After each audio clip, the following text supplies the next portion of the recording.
안녕하세요. 허북교회를 섬기고 있는 김주환 목사입니다.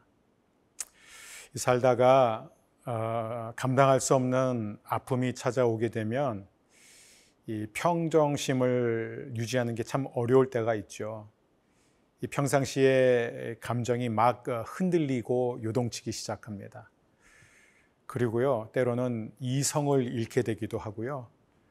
심한 경우에는 믿음을 저버릴 수도 있습니다. 그런데 이럴 때 가장 중요한 것은 하나님을 향한 울부짖음을 멈춰서는 안 된다는 것입니다.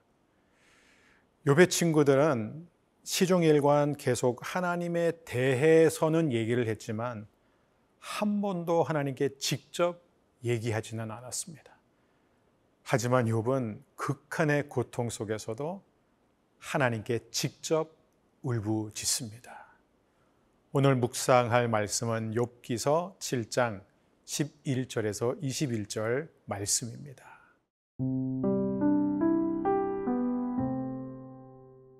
욥기 7장 11절에서 21절 말씀입니다. 그런즉 내가 내 입을 금하지 아니하고 내 영혼의 아픔 때문에 말하며 내 마음의 괴로움 때문에 불평하리이다.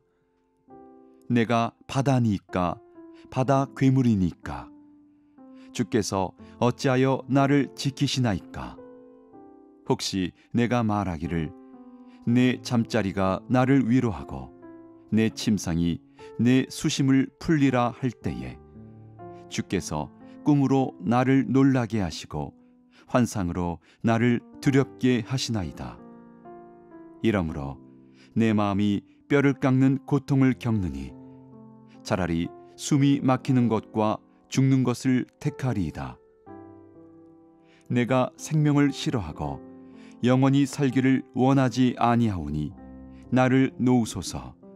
내 날은 헛것이니이다.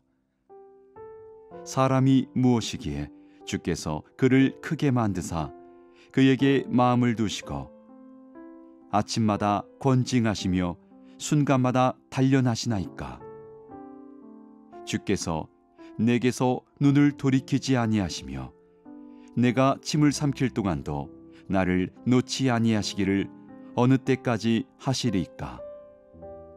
사람을 감찰하시는 이여, 내가 범죄하였던들 주께 무슨 해가 되오리이까.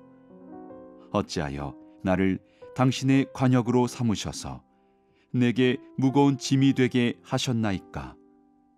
주께서 어찌하여 내 허물을 사하여 주지 아니하시며 내 죄악을 제거하여 버리지 아니하시나이까. 내가 이제 흙에 누우리니 주께서 나를 애써 찾으실지라도 내가 남아있지 아니하리이다. 욥의 시작은 정말 멋졌죠.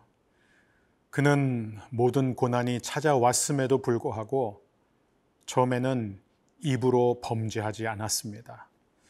그래서 욥기서 1장 22절을 보게 되면 이 모든 일에 욥이 범죄하지 아니하고 하나님을 향하여 원망하지 아니하니라, 이렇게 선언하고 있죠.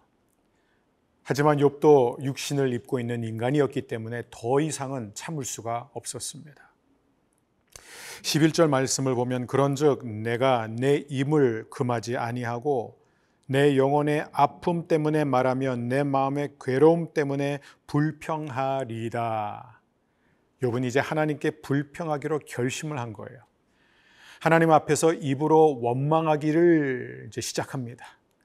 왜냐하면 지금 원망하지 않으면 곧 죽게 될 텐데 더 이상 원망할 기회가 다시 오지 않을 것이라고 생각했기 때문이에요.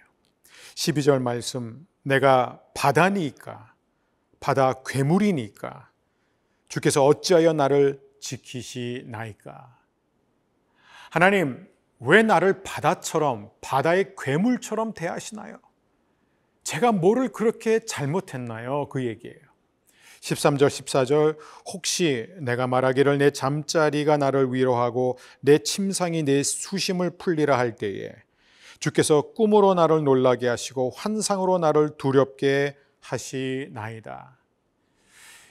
바다 괴물처럼 취급하는 것도 모자라 이제 괴로움을 잊으려고 잠을 잘 때도 하나님은 욥을 가만두시지 않는다는 거예요. 계속해서 무서운 꿈과 무서운 이상들로 그를 고통스럽게 하시고 있었던 것입니다. 또 15절 16절입니다. 이러므로 내 마음이 뼈를 깎는 고통을 겪느니 차라리 숨이 막히는 것과 죽는 것을 택하리이다. 내가 생명을 싫어하고 영원히 살기를 원하지 아니하오니 나를 놓으소서 내 날은 헛것이니이다. 하나님이 계속 이렇게 저를 대하실 거면 내 마음은 뼈를 깎는 고통을 더 이상 견딜 수 없기 때문에 차라리 숨을 그만 쉬고 죽는 게 낫겠습니다. 이제 내가 사는 것은 아무런 의미가 없으니까 저를 그냥 놔주세요. 저를 죽게 해주세요. 이런 기도를 드리는 것입니다.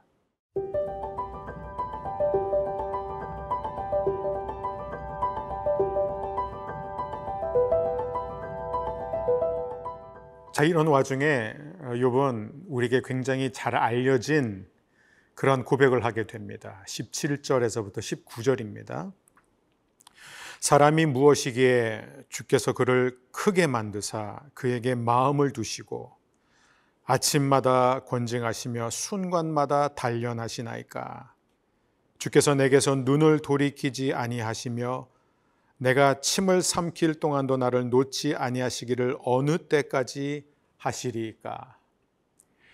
욥은 하나님의 이 관심과 개입을 너무나 부담스러워하고 있는 거예요. 왜 그럴까요? 20절 말씀입니다. 사람을 감찰하시는 이여 내가 범죄하였던들 주께 무슨 해가 되오리까. 어찌하여 나를 당신의 관역으로 삼으셔서 내게 무거운 짐이 되게 하셨나이까. 욥에게 있어서 하나님의 시선은 연약한 자를 관역으로 삼고 활을 당기는 분과 같다. 약한 자신을 돌보시는 하나님이 아니라 그를 추적하고 괴롭히는 하나님처럼 느껴졌던 것입니다. 그런데 놀라운 것은 다윗은 자신을 향한 하나님의 시선과 개입에 대해서 뭐라고 말을 할까요? 시편 8편 4절입니다.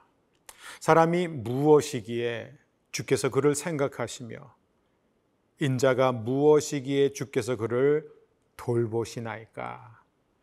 또 시편 139편 2절에서 4절 보면 주께서 내가 앉고 일어섬을 아시고 멀리서도 나의 생각을 밝히 아십니다.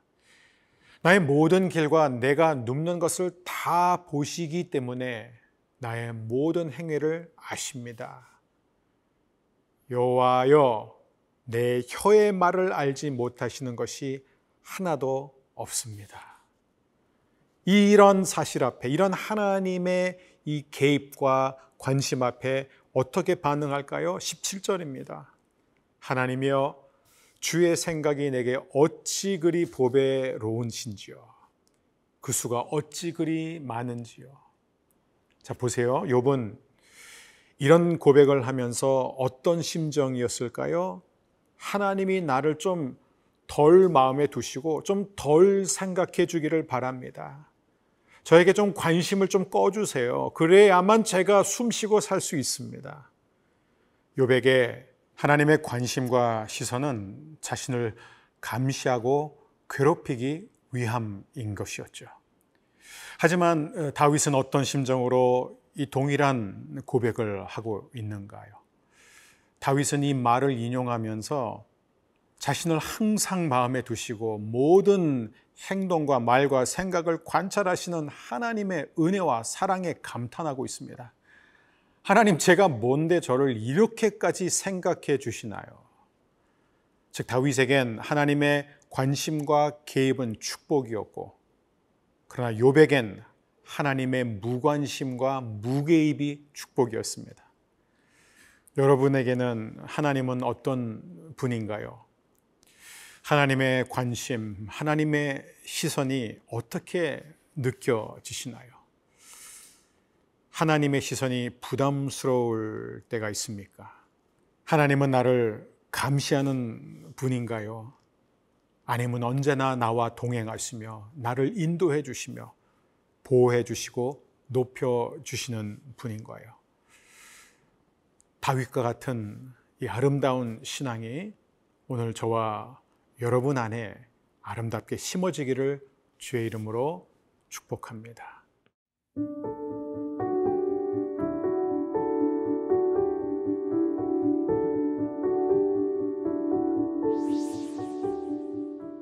사랑의 주님, 고통 속에 있을 때 제가 무슨 말을 해도 다 들어주시고 받아주시니 감사합니다.